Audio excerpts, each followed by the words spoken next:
Algunos conceptos fundamentales es la inducción, que es un fenómeno físico que indica el proceso mediante el cual un cuerpo presenta efectos relacionados a la actividad de otro cuerpo que ejerce sobre él.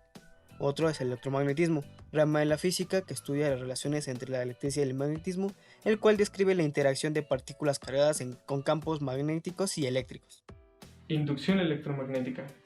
Una corriente eléctrica se genera mediante un conductor que tiene un movimiento relativo respecto a un campo magnético. Una bobina giratoria en un campo magnético induce una fuerza electromotriz alterna, la cual origina una corriente alterna. A este proceso se le conoce como inducción electromagnética, y es el principio de operación en el cual se basan muchos dispositivos eléctricos.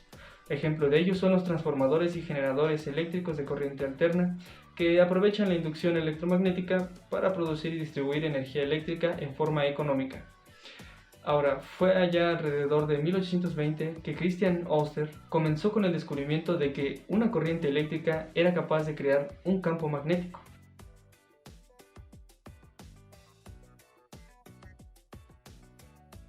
Ampère, una semana después de Ørsted, en 1820, colocó dos conductores en paralelo e hizo circular una intensidad de corriente eléctrica. En un caso, las polaridades eléctricas son iguales y los conductores se separan. En el otro, las polaridades eléctricas son diferentes y se atraen los conductores, llegando a la conclusión de que dos conductores por los que circula una corriente eléctrica ejercen fuerza de atracción o repulsión, dependiendo del caso, en los mismos conductores. Con esto varios investigadores se preguntaban si podía ocurrir el fenómeno a la inversa, y fue entonces que tiempo después Michael Faraday determinó que se puede generar corriente eléctrica debido a un flujo magnético en variación. Faraday descubrió que cuando un conductor corta las líneas de flujo magnético, se produce una fuerza electromotriz entre los extremos de dicho conductor. Ahora analicemos cómo el flujo magnético que se acopla a un conductor puede cambiar.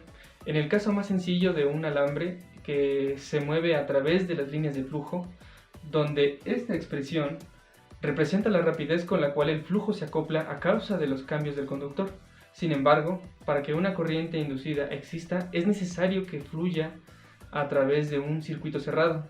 Y lo que nos interesa con más frecuencia es la fuerza electromotriz inducida en una espira o en una bobina de alambre, tal como podemos verlos en los dibujos de este lado y también de este lado. Ahora, un cambio en el flujo puede expresarse principalmente en dos formas. Uno, al cambiar la densidad del flujo B a través de una espira de área A, o también al cambiar el área efectiva A en un punto magnético de densidad del flujo B que es constante. En el experimento de Faraday se considera un imán, una bobina y un multímetro en su función de amperímetro, simulando un galvanómetro, y una brújula. En el experimento de Faraday se ocupa un electroimán, sin embargo por las dimensiones se va a ocupar este imán. Nuestro multímetro se va a conectar en serie con la bobina para medir la corriente inducida. Y al mantenerlo en reposo no va a producir ningún efecto. Como podemos ver, al variar la posición cerca de la bobina, esta induce corriente eléctrica, en la cual se puede observar en el multímetro que la marca su magnitud. Esta corriente inducida va a depender del polo que se le esté acercando o alejando. Va a ser de una magnitud positiva o negativa y por tanto va a tener una dirección específica. ¿Cómo saber el polo del imán? Solamente acercándolo a la brújula podemos saber que este es nuestro polo sur y este otro nuestro polo norte. Al acercar el polo norte, la magnitud es positiva y al alejarlo, la magnitud es negativa. Caso contrario con el polo sur. La ley de Lens muestra que el sentido de las corrientes o fuerza electromotriz inducida es tal que se opone siempre a la causa que lo produce, es decir, la variación del flujo.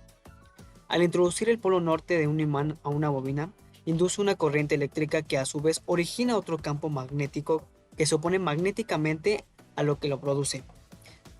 Si se retira, existe una intensidad de campo magnético que se opone a la disminución del flujo magnético. Cuando introducimos el imán de neodimio al tubo y lo soltamos, vemos que cae lentamente a comparación de un tornillo ferromagnético. Esto por la variación de la posición del campo magnético se induce una corriente eléctrica de remolino en el tubo y crea un campo magnético que frena la caída del imán, terminando la corriente de inducción por disiparse en calor.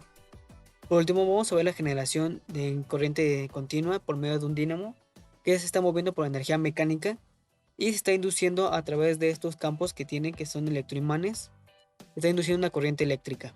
Resumiendo lo que se ha observado mediante estos experimentos, se establece que 1. El movimiento relativo entre un conductor y un campo magnético induce una fuerza electromotriz en el conductor. 2. La dirección de la FEM inducida depende de la dirección del movimiento del conductor respecto al campo. 3. La magnitud de la FEM es directamente proporcional a la rapidez con la que el conductor corta las líneas del flujo magnético. Y finalmente, 4. La magnitud de la FEM es directamente proporcional al número de espiras del conductor que cruza las líneas del flujo.